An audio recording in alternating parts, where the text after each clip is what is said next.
नमस्कार, जनवार्तामध्ये आपले सर्वांचे स्वागत। प्रथम पाहूया ठळक बातम्या।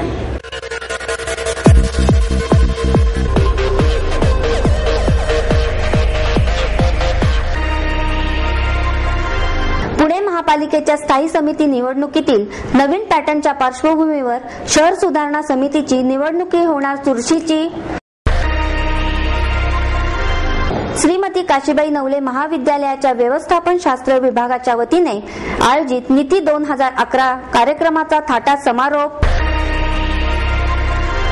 भविष्यातील ऊर्जेची मागणी लक्षात घेता अणु ऊर्जा प्रकल्पच जास्त उपयुक्त आहेत। अणु ऊर्जा आयोगाचे माजी अध्यक्ष पद्मविभूषण डॉक्टर अनिल काकोडकर यांचं मत।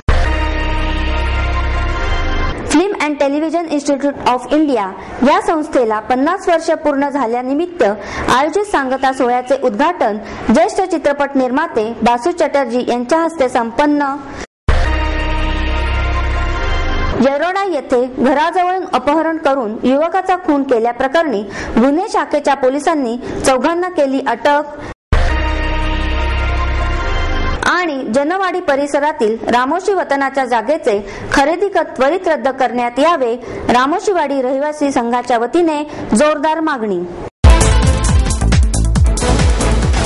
पुणे महापालिकेच्या स्थायी समिती निवडणुकीतील नवीन पॅटर्नच्या पार्श्वभूमीवर शहर सुधारणा समितीची निवडणुकीही चुरशीची होणार असण्याची शक्यता आहे। राष्ट्रवादी आणि काँग्रेस या दोन्ही सत्ताधारी पक्षांनी ज्येष्ठ नगरसेवकांना सदस्यपदी संधी दिली आहे। शहर सुधारणा, विधी आणि महिला बाल कल्याण समितीवरील प्रत्येकी 13 सदस्यांची निवड आज झाली। सर्वसाधारण सभेत सर्व पक्षीय गटनेत्यांनी बंद पाकिटातून दिलेल्या नावांची अधिकृत घोषणा अतिरिक्त महापालिका आयुक्त नरेश झुरमुरे यांनी केली। प्रत्येक राजकीय पक्ष शहर सुधारणा समितीला कोणत्या सदस्यांची निवड करणार याबाबत उत्सुकता होती। काँग्रेस वगळता सर्व पक्षांनी आतापर्यंत ज्या नगरसेवकांना संधी मिळाली नाही त्यांना या निमित्ताने 3 पैकी 1 समितीवर सदस्यत्व देऊन खुश करण्याचा प्रयत्न केला आहे। महापालिकेत जुळलेल्या नव्या पॅटर्नच्या पार्श्वभूमीवर दोन्ही पक्षांकडून सावध भूमिका घेण्यात येत आहे। स्थायी समिती अध्यक्षपदाच्या निवडणुकीनंतरच शहर सुधारणा समितीबाबत चर्चा सुरू झाली होती, त्यामुळे या निवडणुकीत त्यांचे पडसाद उमटण्याची शक्यता वर्तवण्यात येत आहे। आगामी महापालिका निवडणूक आणि समाविष्ट गावांचा विकास आराखडा अंतिम टप्प्यात असल्याच्या पार्श्वभूमीवर काँग्रेसने शहर सुधारणा समितीसाठी 4 उमेदवार अनुभवी दिले आहेत। ऐनवेळी राष्ट्रवादीने दगा देऊ नये म्हणून काँग्रेसने विद्यमान शहर सुधारणा समितीचे अध्यक्ष वीरेंद्र किराड, माजी स्थायी समिती अध्यक्ष अरुण धिमधिमे, माजी महापौर कमल व्यवहारे आणि नगरसेवक संजय नांदे यांची वर्णी समितीवर लावली आहे। तर राष्ट्रवादीकडून स्थायी समितीचे माजी अध्यक्ष सुभाष जगताप आणि दत्तात्रय धनकोडे या आक्रमक सदस्यांची वर्णी लावली आहे। त्यामुळे अध्यक्षपदाच्या निवडीत चांगली चुरस होण्याची चर्चा आहे। श्रीमती काशीबाई नवले महाविद्यालयाच्या व्यवस्थापन शास्त्र विभागाच्या वतीने आयोजित नीती 2011 या कार्यक्रमाचा थाटात समारोप करण्यात आला। श्रीमती काशीबाई नवले महाविद्यालयाच्या व्यवस्थापन शास्त्र विभागातर्फे आयोजित आंतर महाविद्यालयीन व्यवस्थापन महोत्सव नीती 2011 चा नुकताच समारोप झाला। दिनांक 16 ते 18 मार्च दरम्यान व्यवस्थापन शास्त्राचे निगडीत विविध स्पर्धांचे आयोजन करण्यात आले होते। या महोत्सवाला पुण्यातील विविध महाविद्यालयाच्या व्यवस्थापन शास्त्र विद्यार्थ्यांचा भरपूर प्रतिसाद मिळाला। दिनांक 18 मार्च रोजी या महोत्सवाचा बक्षीस वितरण समारंभ पार पडला। पुण्याचे डीसीपी श्री ज्ञानेश्वर फडतरे यांच्या अध्यक्षतेत हा कार्यक्रम पार पडला। व्यवस्थापन विभाग प्रमुख एम.आर. शेख यांनी या 3 दिवसीय घेण्यात आलेल्या स्पर्धांचा आढावा घेऊन प्रास्ताविक केले। संस्थेचे अध्यक्ष प्राध्यापक एम.एन. नवले यांनी पाहुण्यांचे पुष्पगुच्छ देऊन स्वागत केले। श्री फडतरे आपल्या भाषणात म्हणाले की पोलिसांना जास्त बोलायचं नसतं, त्यांना एकाच वेळी विविध भूमिका साकारायच्या असतात। व्यवस्थापनाची आपण सर्वांना गरज असून प्राध्यापक नवले यांनी या क्षेत्रात अनमोल कामगिरी केली आहे, असे मत त्यांनी व्यक्त केले। प्राध्यापक नवले म्हणाले की अशा प्रकारच्या स्पर्धांच्या आयोजनाची गरज असून प्रत्येक आठवड्यात आणि महिन्यात अशा प्रकारच्या आंतर महाविद्यालयीन स्पर्धांचे आयोजन केले जाणे गरजेचे आहे. प्रमुख पाहुणे श्री ज्ञानेश्वर फडतरे, अध्यक्ष प्राध्यापक एम.एन. नवले, महाविद्यालयाचे प्राचार्य डॉक्टर ए.व्ही. देशपांडे, उपप्राचार्य डॉक्टर एस.डी. मार्कंडे आणि विभाग प्रमुख डॉक्टर एम.आर. शेख यांच्या हस्ते विजेत्यांना स्मृतिचिन्ह आणि प्रशस्ती पत्रक देण्यात आले. प्राध्यापक हर्षा गांधी यांनी आभार प्रदर्शन केले. अद्वैता शेवाळे आणि अमीन लोहोत या विद्यार्थ्यांनी सूत्रसंचालन केले. या बक्षीस वितरण समारंभाला तरुणाईचा उत्स्फूर्त प्रतिसाद लागला. At the post-graduation level, so because this MBA being a post-graduate course, and the students are matured enough to put their ideas, they are also matured enough to invent something. So highest research projects is the outcome among the PG students, the research of the PG students, not those who are appointed as the research scholars in certain laboratories or certain institutions. So if the good students are there, automatically a guide has to be very good with them, because he has to also contribute to the research projects. And from this point of view, holding such events, I hope the case studies were there and other and not only informed but exactly where the events, but whatever was given to understand, some case study sessions and other marketing plans or something was there.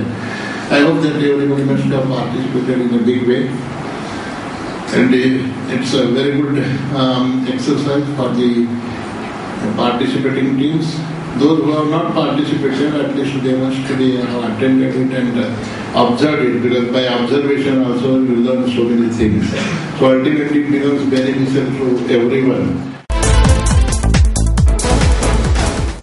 भविष्यातील ऊर्जेची मागणी लक्षात घेता अणु ऊर्जा प्रकल्पच उपयुक्त आहेत असे मत अणु ऊर्जा आयोगाचे माजी अध्यक्ष पद्मविभूषण डॉक्टर अनिल काकोडकर यांनी व्यक्त केले.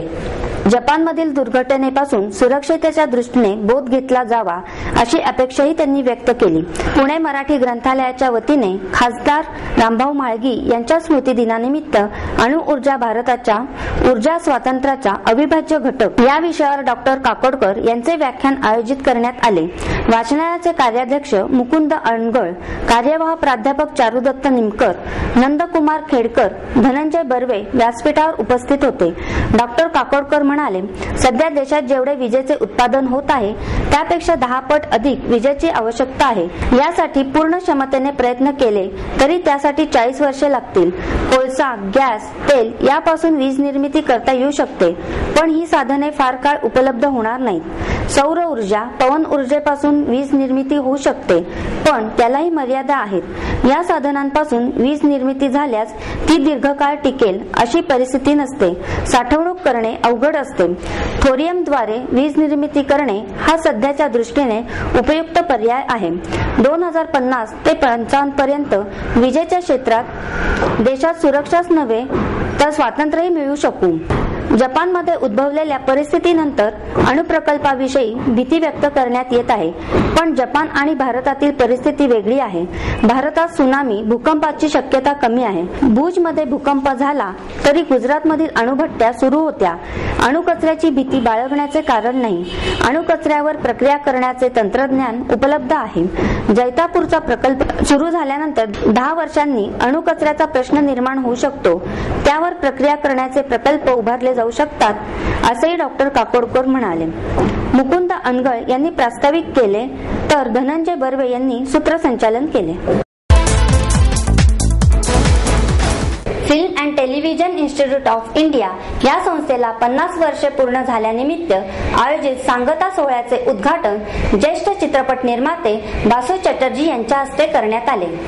बाजारपेठेतील दबावामुळे लोकांच्या आवडीमध्ये तसेच वृत्तवाहिन्यांच्या स्वरूपात देखील बदल झाले आहेत. त्यामुळेच ते आपल्या उद्देशापासून दूर जात आहेत असे प्रतिपादन ज्येष्ठ पत्रकार एन.के. सिंग यांनी यावेळी केले. Film and television institute of India या संस्थेच्या सुवर्ण महोत्सवी वर्षानिमित्त आयोजित मीडिया पॉलिसी अँड रेग्युलेशन या विषयावरील कार्यशाळेच्या उद्घाटन प्रसंगी ते बोलत होते. वृत्तप्रसारण विषयक सत्रात बोलताना सिंग म्हणाले की बाजारपेठेतील दबाव वृत्तवाहिन्यांचे स्वरूप ठरवत असून लोकांची आवडही त्यामुळे बदलली आहे. आज लोक माहितीपेक्षा मनोरंजनाला जास्त महत्त्व देतात. त्यांना मनोरंजनही अश्लील प्रकारचे लागते. म्हणूनच वृत्तवाहिन्यांवरील रियालिटी शो दाखवले जात आहेत. TRP वाढवण्याच्या नादात वार्ता मूल्याचा ऱ्हास होताना दिसत आहे. वृत्तवाहिन्या शहरी समाजाच्या अनुषंगाने कार्यक्रम प्रक्षेपित करत आहेत. वृत्तवाहिन्यांच्या स्वरूपातील बदलाबाबत बोलताना सिंग म्हणाले, लोकांनी जर आपली आवड बदलली आणि वाहिन्यांच्या मालकांनी आपले धोरण बदलले, या वृत्तवाहिन्या आपल्या क्षमतेचा पुरेपूर वापर करू शकतील. आज या वृत्तवाहिन्यांमुळे सरकारचे घोटाळे समोर येत आहेत. सरकारवर या वाहिन्यांचा दबाव आहे. या वाहिन्यांचे स्वातंत्र्य अबाधित राहिले पाहिजे. तसेच या वाहिन्यांनी स्वतःसाठी काही बंधने घालणे आवश्यक आहे. यावेळी दूरदर्शनच्या मोनिदीपा मुखर्जी यांनी दूरदर्शनची वैशिष्ट्ये सांगितली. कार्यशाळेच्या उद्घाटन प्रसंगी चटर्जी म्हणाले की FTIचे भारतीय चित्रपट क्षेत्रामध्ये योगदान मोलाचे असून अनेक कलाकार, तंत्रज्ञ घडवण्याचे काम या संस्थेने केले आहे. संस्थेचे संचालक इफ्तिकार अहमद यांनी प्रास्ताविक केले, तर प्राध्यापक अश्विन सोनावणे यांनी आभार मानले. येरोडा येथे घराजवळून अपहरण करून युवकाचा खून केल्याप्रकरणी गुन्हे शाखेच्या पोलिसांनी 4 अटक केली. तब्बल 1.5 महिन्यानंतर या खुनाचा छडा लागला. प्रमोद तेजराज पिल्ले, लॉरेन्स उर्फ मोग्या मोजेस जोसेफ, रोहित बाळकृष्ण कापसे, नवनाथ उर्फ सोन्या दत्तात्रय जाधव अशीच अटक झालेल्या आरोपींची नावे आहेत. त्यांच्याकडून गुन्ह्यात वापरलेली 1 लाख रुपयांची मारुती व्हॅन, 16,000चे 5 मोबाईल हँडसेट आणि रोख 1400 रुपये असा 1,17,000 रुपयांचा ऐवज जप्त करण्यात आल्याची माहिती गुन्हे शाखेचे अप्पर पोलीस आयुक्त आनंद शिंदे यांनी पत्रकार परिषदेत दिली. ते म्हणाले, आरोपी पिल्ले हा कॅम्प येथे कॅफे 7 नावाने भाडे तत्वावर कॉफी शॉप चालवितो. महात्मा गांधी रस्त्यावर त्याचा बिअर बार देखील आहे.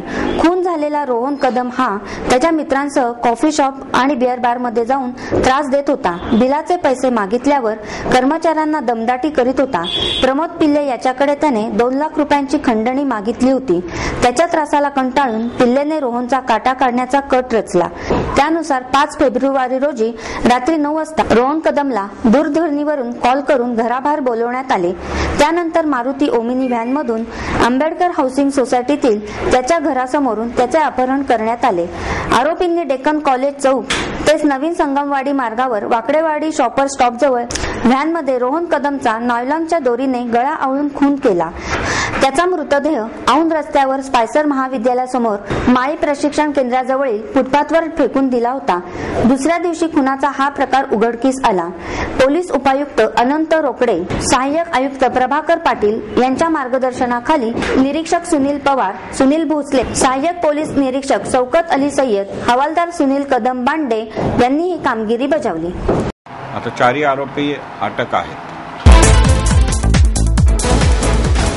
जनवाडी परिसरातील रामोशी वतनाच्या जागेचे खरेदी खत त्वरित रद्द करण्यात यावे अशी मागणी रामोशीवाडी रहिवासी संघाच्या वतीने करण्यात आली. जनवाडी परिसरातील रामोशी वतनाच्या 102 एकर जागेचे खरेदी खत त्वरित रद्द करावे अशी मागणी रामोशीवाडी रहिवासी संघाच्या वतीने जिल्हाधिकारी कार्यालयावर काढण्यात आलेल्या मोर्चाच्या वेळी करण्यात आली. बनावट खरेदी खत, बनावट मोजणी आणि कागदपत्रे करून शासनाची, पुणे पालिकेची आणि हजारो रहिवाशांची फसवणूक करणारे बांधकाम व्यावसायिक जयंत शहा, त्यांचे सहकारी बाबूलाल शर्मा तसेच या गैरव्यवहारात साथ देणारे सर्व तत्कालीन अधिकारी आणि माजी मुख्यमंत्री, महसूल मंत्री यांच्यावर गुन्हा दाखल करावा अशी मागणी रामोशीवाडी रहिवासी संघाने जिल्हाधिकाऱ्यांना दिलेल्या निवेदनात केली. फेरफार क्रमांक 4114 तसेच 6332 आणि तत्कालीन जिल्हाधिकाऱ्यांचा आदेश क्रमांक 120-111 त्वरित रद्द करावेत. संबंधितांना अटक करावी, अन्यथा अधिक तीव्र आंदोलन केले जाईल असा इशारा देण्यात आला. पालिका आयुक्तांनी नुकतीच विभागीय आयुक्तांकडे पालिकेच्या मालकीच्या 24 एकर 24 गुंठे जागेचे खरेदी खत रद्द करण्याची मागणी केली असून यासोबत संपूर्ण 102 एकरांवरील रामोशी वतन जागेचे खरेदी खतही रद्द करावे अशी मागणी आंदोलकांनी केली. योगेश बाचल, मंगला डोरे, दत्तू क्षीरसागर, सुनीता निमण, आशा जाधव, अरुणा राजवाडे आदी सहभागी झाले होते.